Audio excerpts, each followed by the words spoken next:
रामपुर पहाड़ियों के बीच बसा एक छोटा सा गांव था। यह गांव अपनी खूबसूरती के लिए जाना जाता था, लेकिन यहाँ रहने वाले लोग गरीबी और संघर्ष का सामना कर रहे थे। हर साल ठंड के मौसम में इस गांव के लोग बर्फीली हवाओं से जूझते थे। इसी गांव में रामू अपनी पत्नी सुजाता के साथ हंसी खुशी रहता था। रामू की पत्नी एक बुद्धिमान और सहनशील महिला थी। सुजाता बाहर चल रही सर्द हवाओं से यूं लग रहा है जैसे इस बार सर्दियां बहुत कहर ढाने वाली है। हम सर्दियों से बचने के लिए इंतजाम करना होगा ताकि समय आने पर हमें परेशानी ना हो। गरीब इंसान की यही चिंता होती है। सही कहा आपने। इस साल हमें हर साल से ज्यादा गर्म कपड़ों की जरूरत पड़ेगी। हमें जल्द ही गर्म कपड़ों और कंबल का इंतजाम करना होगा। और हाँ, सूखी लकड़ियाँ भी इकट्ठा करनी होगी, वरना जाड़ा कटना मुश्किल हो जाएगा। सही कहा आपने, जाड़ा अपने साथ गरीबों के लिए चिंता लेकर आता है। तुम चिंता मत करो चंपा, मैं जल्द ही फसल बाजार में बेच आऊंगा और मेरे द्वारा बनाई गई हाथ से बनी टोकरी को बाजार में बेचकर पैसे इकट्ठा कर लूंगा और मुनाफे से जो पैसे बचेंगे उनसे इंतजाम हो जाएगा। बच्चों और माँ के लिए सर्दी के कपड़े और खाने पीने का इंतजाम भी हो जाएगा। चलो अब मैं निकलता हूँ। सर्दियों की शुरुआत थी। शीतप में ठंडी हवाएं बह रही थी और लोग धीरे धीरे आग और कंबल की तैयारी कर रहे थे। इस बार ठंड पिछले वर्षों से अधिक कठोर थी। गांव के लोगों ने सोचा कि यह ठंड असामान्य है। रामू का परिवार भी ठंड से बचने की तैयारी कर रहा था। क्या हुआ जी, आपने टोकरी बेच दी? कितनी मेहनत लगती है सारा दिन। आप बैठकर जब वह टोकरियां बनते हैं, घास के नोकी और धारदार हिस्से से हाथों पर चोट भी आ जाती है। मजदूर इंसान को तो बस उसकी मेहनत के पैसे मिल जाए, इतना ही काफी होता है। फसल और टोकरी के कितने पैसे मिले? इस बार हमें फसल और टोकरी से कुछ अधिक मुनाफा नहीं हुआ है। बाहर ठंड ही इतनी है। इक्का दुक्का ग्राहक ही नजर आ रहा था। बाजार में इतनी सर्द हवाएं चल रही थी, यूं लग रहा था बैठे बैठे ही बर्फ बन जाऊंगा। हम अब दिन कैसे काटेंगे कुछ समझ नहीं आ रहा। मुसीबतें तो जैसे हमारे जीवन का हिस्सा बन गई है। कोई बात नहीं, हम कुछ ना कुछ कर लेंगे। तुम चिंता मत करो, कोई ना कोई इंतजाम हो जाएगा। कैसे होगा इंतजाम? हमारे पास पर्याप्त ईंधन नहीं है, ना ही इतने कपड़े के हम ठंड से बच सके। यहां तक कि घर का अनाज भी खत्म होने आया है। इतनी ठंड में माँ और बच्चों का ख्याल कैसे रखेंगे? मौसम की मार ने तो हमारा जीवन कठिन कर दिया है। क्या होगा? हमारा क्या करेंगे, कैसे करेंगे, कुछ समझ नहीं आ रहा। लेकिन उनके पास न पर्याप्त ईंधन था, न ही खाने का सामान। रामू ने सोचा, इस बार ठंड को हराने के लिए हमें कुछ नया करना होगा। सर्दी बढ़ती गई और गांव के कुछ लोग भी मार पड़ने लगे। सबसे पहली चुनौती रामू के पड़ोसी मोहन के घर आई, जहां उसकी छोटी बहन को तेज बुखार हो गया। मोहन रामू के पास मदद मांगने आया। भाई मेरी मदद करो, मेरी बहन को बहुत तेज बुखार चढ़ा है। बुखार कम होने का नाम नहीं ले रहा, उसकी हालत खराब होते जा रही है। आप कृपया करके मेरी बहन को बचा लो। हमारे पास ना दवा है और ना ही डॉक्टर बुलाने के पैसे। घबराओ मत मोहन, तुम्हारी बहन को कुछ नहीं होगा। हम पड़ोसी हैं। हम ही अगर एक दूसरे के काम ना आ सके तो कौन आएगा? तुम्हें तो हमारी हालत पता ही है। मुझसे जितना हो सकेगा मैं तुम्हारी मदद करूंगा। तुम आंगन में चलो, मैं अंदर से कंबल और जड़ी बूटियां लेकर आता हूं। उम्मीद है उससे तुम्हारी मदद होगी। धन्यवाद रामू भाई, आपका यह एहसान मैं जिंदगी भर नहीं भूलूंगा। अगर आप जैसे पड़ोसी हो तो मुश्किल वक्त भी आसानी से गुजर जाता है। सच में आप बहुत दयालु हैं। रामू ने अपने पास जो थोड़ी सी जड़ी बूटियां और गर्म कंबल थे वह मोहन को दे दिए। यह क्या किया आपने? कंबल और जड़ी बूटियां आपने मोहन को दे दी। अब हम क्या करेंगे? आप जानते हैं ना, हमारे पास ठंड के कपड़े नहीं हैं। हाँ सुजाता, मैं जानता हूं, लेकिन मोहन की बहन को इन चीजों की ज्यादा जरूरत थी। उसकी बहन बीमार है, उसके पास दवा के पैसे नहीं है। हम अगर हमारे पड़ोसियों की मदद नहीं करेंगे तो कौन करेगा? मदद करना तो ठीक है, पर हमारे पास भी कुछ होना चाहिए ताकि हम ठंड से बच सके। आपको नहीं लगता घर की हालत आपके सामने है? अब हम ठंड कैसे काटेंगे? नए ईंधन है नहीं, कंबल अब हमारी मदद कौन करेगा? गांव के लोग मुखिया साहब के पास गए और मदद मांगी। साहब, हमारे पास ठंड से बचने का कोई साधन नहीं है। इस साल फसल खराब होने के कारण हमारे पास पैसे भी नहीं हैं कि हम ईंधन का कोई इंतजाम करें। आप हमें लकड़ी या अनाज देकर हमारी मदद करिए। यह तुम्हारी समस्या है, मैं तुम्हारे लिए कुछ नहीं कर सकता। मेहनत करो और अपनी तकदीर सुधारो। पूरे गांव में एक आप ही ऐसे इंसान हैं जो हमारी मदद कर सकते हैं। कृपया हम पर रहम करके हमारी मदद करिए।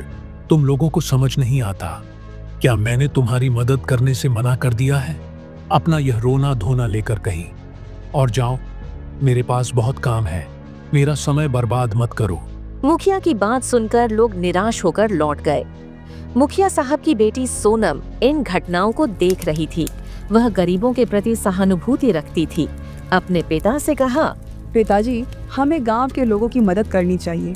अगर वे मर गए, उन्हें कुछ हो गया, तो हमारी संपत्ति किस काम की रहेगी? सोनम, तुम इन गरीबों के चक्कर में मत पड़ो। उन्हें अपनी समस्या खुद हल करनी होगी। अगर हम राह चलते लोगों की मदद करने लगे तो यह लोग हमें बर्बाद कर देंगे। तुम बेफिक्र होकर अपना काम करो। पिताजी, वह अपनी समस्या लेकर आपके पास आए और आपने उन्हें खाली हाथ भेजकर अच्छा नहीं किया। मुझे लगता है हम छोटी मोटी मदद तो कर सकते हैं। ना तुम नहीं जानती, इन गांव वालों को अपनी गरीबी का रोना रोकर यह हम जैसे अमीर लोगों को बेवकूफ बनाते हैं। उन्हें कुछ नहीं होगा, वह सब कुछ ना कुछ कर लेंगे। तुम उनके बारे में इतना मत सोचो। अपने पिता की बात सुनकर भी सोनम गांव वालों के बारे में ही सोचती रही।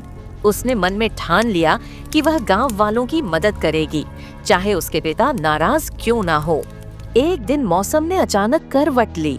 ठंड इतनी बढ़ गई कि लोगों का घर से बाहर निकलना मुश्किल हो गया। रामू और उसके परिवार के पास केवल एक पुराना कंबल था, जिसे वे सभी मिलकर ओढ़ते थे। उनके पास जलाने के लिए लकड़ी भी खत्म हो चुकी थी। गांव के अन्य लोग भी इसी परेशानी का सामना कर रहे थे। गांव के हर घर में यही स्थिति थी। लोग आग जलाने के लिए पेड़ों की शाखाएं काट कर ला रहे थे, लेकिन वह भी काफी नहीं था। ठंड की वजह से छोटे बच्चे बीमार पड़ने लगे। रामू ने ठंड से बचने का उपाय ढूंढने की ठानी। वह जंगल में लकड़ी लेने गया, लेकिन ठंड इतनी अधिक थी कि वह ठीक से चल भी नहीं पा रहा था। रामू, बाहर की ठंड हवा में यूं जाना ठीक नहीं है। तुमने तो गर्म कपड़े भी नहीं पहने हैं। इस तरह से तुम बीमार हो सकते हो। घर आ जाओ। इस तरह से ठंड में बाहर जाना भी कौन चाहता है? लेकिन अगर मैंने जल्द जलाने के लिए लकड़ियों का इंतजाम नहीं किया तो मेरा परिवार, उसका क्या होगा? वह तो ठंड से ही मर जाएगा। हमें अपनी जिंदगी की जंग खुद ही लड़ने पड़ती है। उसकी पत्नी सुजाता ने उसे रोका। रामू, इस ठंड में बाहर जाना जानलेवा हो सकता है। लेकिन रामू ने कहा, अगर मैं कोशिश नहीं करूंगा तो हमारा परिवार ठंड से ही मर जाएगा। रामू ने किसी तरह लकड़ियां इकट्ठी की और वापस आया, लेकिन यह भी काफी नहीं थी। रामू ने गांव वालों को इकट्ठा किया और कहा, हम सबको मिलकर इस ठंड का सामना करना होगा।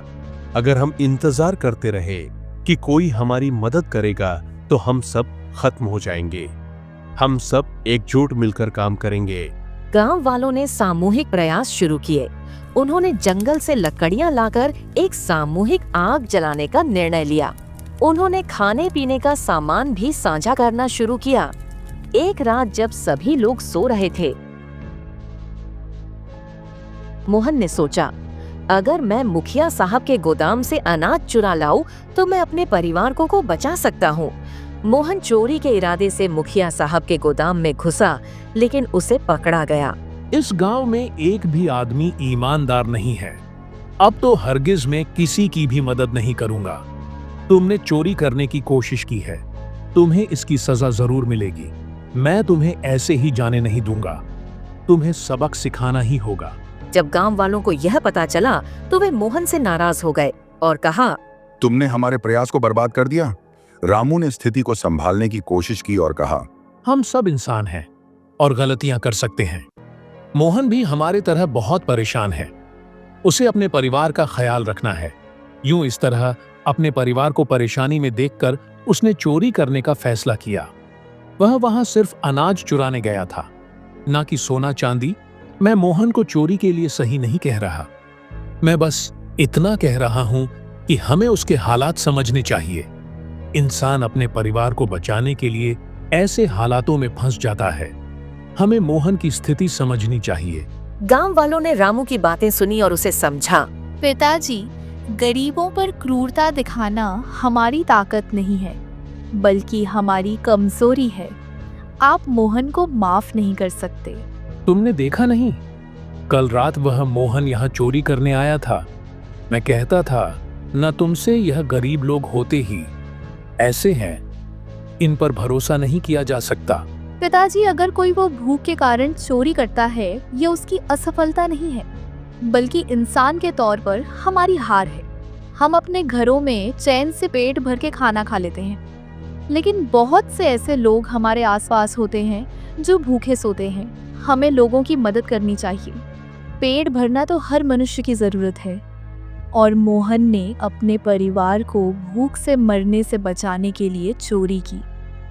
मुझे लगता है आप अब क्रूरता दिखा रहे हैं। मेरे पिताजी एक अच्छे इंसान हैं, वह इतने बेरहम नहीं हैं। आप ठंडे दिमाग से उसकी परिस्थिति को समझिए।